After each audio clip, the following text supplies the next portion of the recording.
What's up, y'all? My name is JR, and for those of you who don't already know, I'm a huge movie and TV nerd. If you're new here, I appreciate you taking the time to check out my channel. I hope you'll consider sticking around and joining the film community I'm trying to build here on YouTube. So in today's video, I'm going to be talking about Rupert Sanders' remake, The Crow. More specifically, why the film sucked and what I would have done to try and fix it. And just so you guys know, this video will contain spoilers, so if for some reason you haven't gotten around to watching this movie yet, and you don't want to know anything that happens in it, you might want to exit this video now. And with that being said, no more wasting time, let's get into it.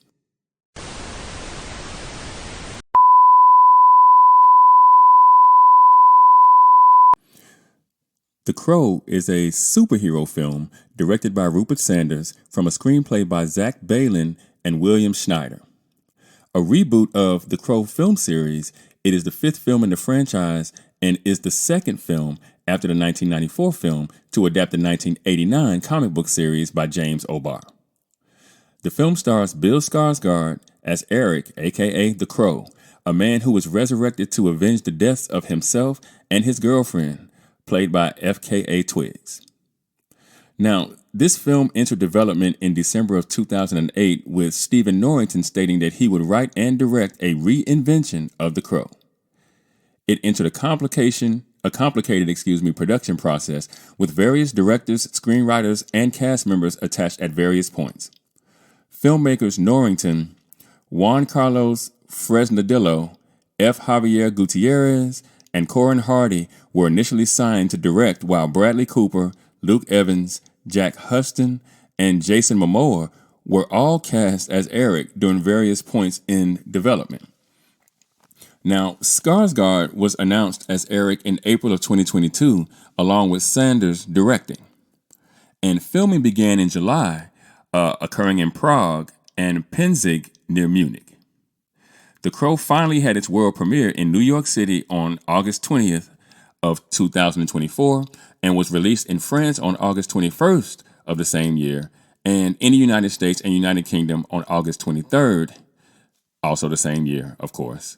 And the film has received negative reviews from critics and become a box office bomb, grossing just $21 million worldwide against a production budget of $50 million. That's gotta hurt. Now, at the time of the making of this video, the movie has a meager 23% on Rotten Tomatoes based on 128 critic reviews, with a popcorn meter that stands at 64% based on over 500 verified ratings. It has a Metascore of 30 on Metacritic based on 31 critic reviews, with a user score of just 3.4 based on 142 user ratings, which is a lot for Metacritic. And finally, it has a 4.6 out of 10 on IMDb with over 14,000 ratings. Again, a lot of ratings, right? So, that's that. Look, this film, as you can see, has been getting destroyed for the past few weeks on the aggregate sites, as well as here on YouTube. And I'll admit that I had a lot going on when the film came out in theater, so I didn't exactly get to the theater to see the film. But, as I was hearing all the bad stuff that was being said about it, I said, well, let me go check this film out finally, and let me see if it was as bad as everybody else was saying that it was. And I'll admit that I went into this whole thing not expecting very much from the film. And like I said, I only really decided to cover it here on the channel and seeing if it was really as bad as what everybody was saying. And, after having watched the film, I had to go in my kitchen and get my mop because this film was certainly a mess. But not for, I think, the reasons a lot of people think. First of all, right, the writers started telling this story at the wrong place, which I think completely screwed the film right out of the gate. And, when you consider the number of people that were attached to write this thing and direct this thing and just the number of hands in the cookie jar, I guess I can understand how this film got so, messed up. The film starts with a flashback to Eric as a child coming home from the store to find that the family's horse was injured and near death, with a bunch of crows camped out on top of the family's trailer. Now, we do get a look inside the trailer and we see that an older woman, I'm assuming Eric's mother, is laid out on the couch with her eyes closed, but it seems like she's alive, maybe just asleep. or if she's not asleep, then that's not at all made clear by the filmmakers. So, I'm assuming that the mom was alive, but I don't know. And those scenes are intercut with an adult Eric laying in a bed in rehab, writhing in pain, no doubt going through some sort of drug detox. And the voiceover stating, when someone you love dies, you will know emptiness. You will know what it is to be completely and utterly alone. You will never forget, and you will never forgive. Now, this was no doubt designed to set us up for the tale of revenge that we were about to watch. And I thought it was, fairly well done for the most part, directorially speaking. But from a narrative standpoint, this is the start of this film's problems. Now, I say this because the opening image from a writing standpoint will essentially dictate the next several beats of your film, one of them being extremely important, the film's catalyst. Now, as this particular film moves deeper into Act 1, we follow a character named Zadie walking through the streets of, random city USA at night. And she makes a call in the rain. She makes a call to another young woman named Shelly, telling her that she showed a video to someone and that she thinks they found out. She goes on to tell Shelly that she texted the video to her. So Shelly checks her phone, and in the video, she sees the pair of them hanging out with a young man named Dom, who apparently shot the video on his phone. Now, Zadie explains that they can use the video to get him. And, at this point, we don't exactly know who they or him is, that he's not invincible. Shelly reminds Zadie that he most certainly is invincible. And Zadie tells Shelly that she's getting her shit and she's getting out of town. And she asks Shelly to come with her. Now, Shelly tells Zadie to stay where she is and that she's coming to her.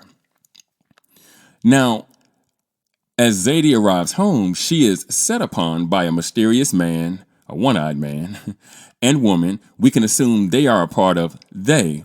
And they view the video on Zadie's phone, and then they promptly drug and kidnap her. Shelly then calls Dom and tells him to meet her at Zadie's before putting the phone in a hidden safe behind a dresser of sorts, and scurrying out the door. Now, as she walks through the streets in the dark, in the rain, Shelly is followed by a mysterious man who's been camped out outside.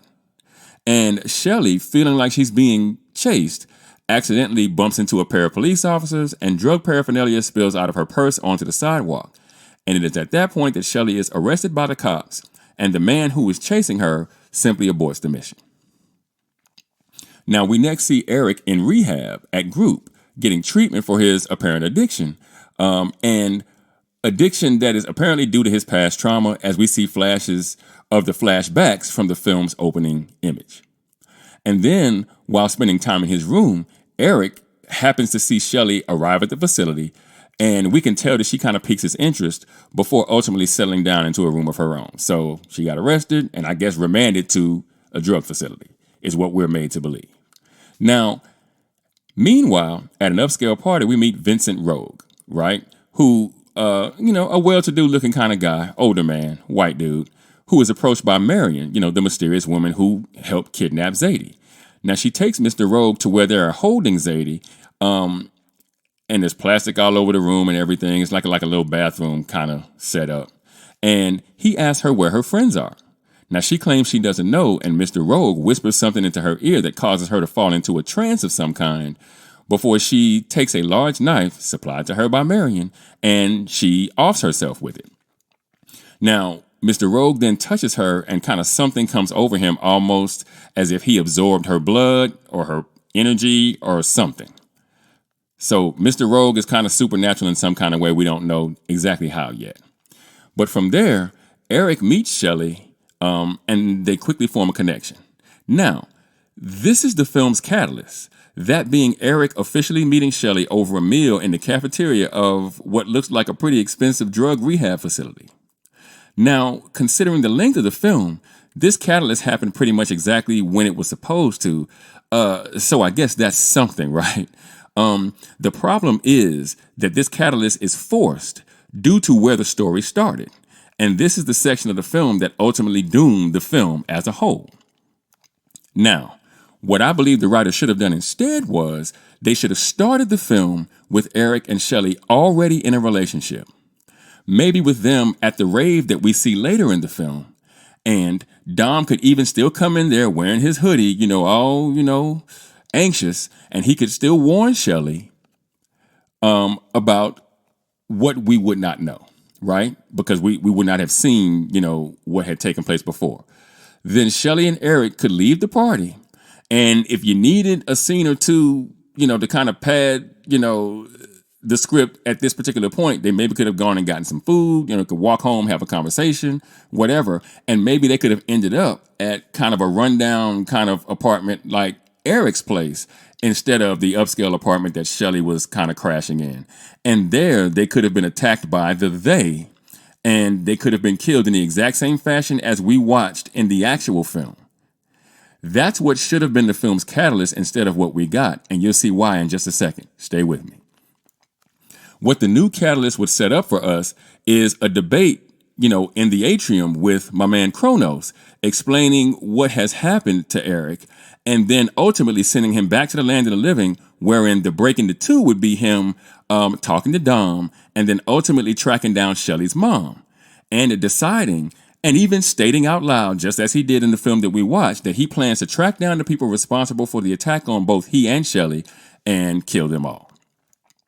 Then, Act 2 would consist of carefully curated flashbacks that would then bolster our interest in Eric and Shelley's relationship. And this decision alone could have made the film about 20 minutes shorter in the process, because this movie didn't need to be this long. That's another one of its problems. The writers took a 90-minute, concept and tried to make a 2-hour movie out of it, and that's never really a good idea. You could have still had Eric and Shelley meet in rehab, but in a flashback, not in the present. You could have had them, show them hanging out, spending time together, even sleeping together, because you need to, make sure that we understand that they're deeply connected here. And I think the talk they had on the bridge that night was pretty important. And, you would have had all of that woven into the present, wherein Eric would have been trying to figure out his newfound powers. And he would have also been trying to figure out who was responsible for he and Shelley's attack and why. Now, at the end of Act 2, he would have eventually come across the phone and the video, which would have revealed to him that Shelley had, killed someone, which would have made him question Shelley's character and thereby their love. The goon squad still shows up and they shoot him. And this time he wouldn't heal, but instead he would die again, exactly like he did in the movie that we watched.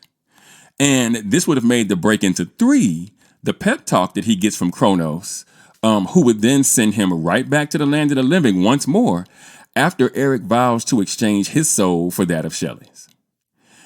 And that would lead us to the finale, also known as Act 3, which would consist of Eric finally tracking down Mr. Rogue at the opera house and essentially Kill Billing his way through all of his henchmen as he works his way up to finally meeting and doing away with the man himself.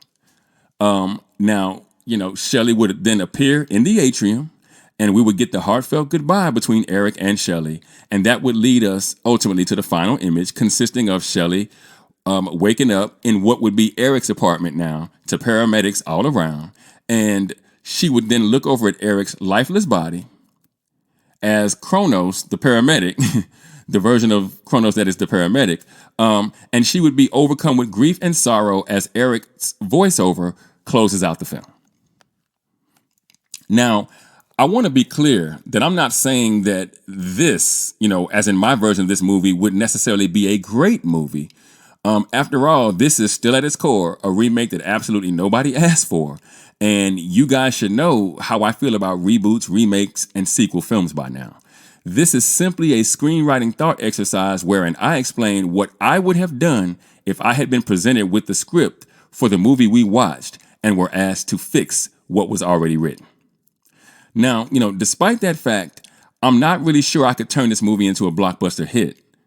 But I do think the changes that I outlined in this video would have made people like the film better than they did if the aggregate scores are to be accepted as a real indicator of critic and audience satisfaction. Potentially even doubling the critic score on Tomatoes, Metacritic, and the overall score on IMDb. I definitely think I could have increased, all of those things if the story had gone this way instead of what we got. And I know this doesn't address things like acting or the directing, but that's because I think this film is a prime example of why directors always say that the thing that they need the most to make a good movie is the script, and the script.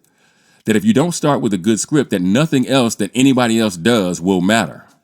This movie also proved why the opening image in your script is so important, because it will literally dictate everything else.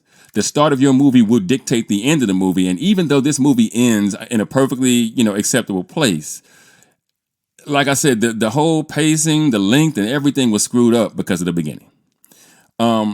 And again, like I said, the opening image could be the very thing that makes you quit writing the script in the middle of Act 2, realizing the error of your ways, and start all over from scratch.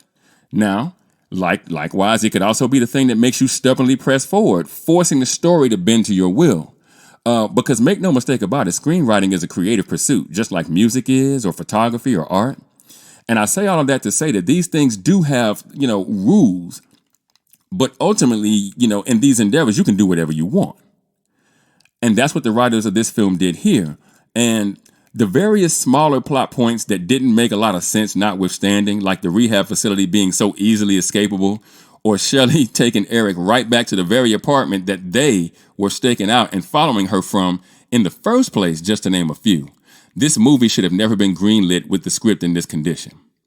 But I think it was, because quality is no longer a great concern of mainstream Hollywood.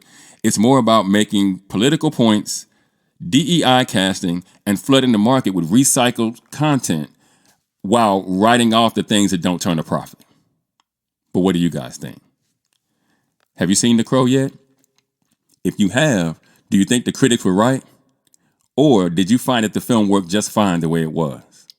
Let me know in the comments. And for those of you that might be new to the channel, be sure to like and share this video.